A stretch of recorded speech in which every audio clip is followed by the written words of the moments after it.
Mga katao, nakabili po tayo ng phone holder at samahan nyo akong i-unbox to. So yan mga kataho, ilang araw tayo hindi walang video kasi excited akong gamitin tong phone holder at susubukan natin bukas yung nabili kong phone holder. Yan, hintayin nyo po bukas. So yan mga kataho, hindi ko ma-symbol tong nabili kong phone holder.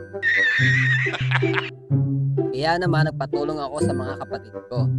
Ito na nga mga katao, dumating na nga tong kapatid ko na buuin namin tong phone holder. Kaso nga lang, nahirapan din nga siyang buuin tong phone holder.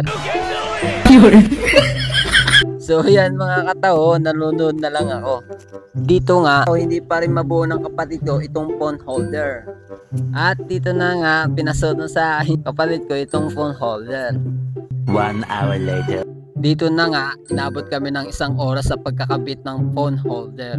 Buti na lang dumating itong isa kong kapatid. Pinaubaya niya dito sa isa kong kapatid. Natulala na nga lang ako sa pinaggagawa nila. Dito na nga, pinaubad niya sa akin ang phone holder. Dito na nga mga kataho, nabuo na yung phone holder. Na-adjust ko na nga dito para magkasya ang aking cellphone. Tinitingnan ko nga dito kung okay na. Adjust pa para magkasya ang aking cellphone. Yan, mukhang okay na. Dito nga mga kataho, isusuot ko ulit. Okay na mga kataho. So yan mga kataho, susubukan naman natin. So yan mga kataho, ito pala yung resulta. Kitang kita nyo na mga kataho yung kamay ko.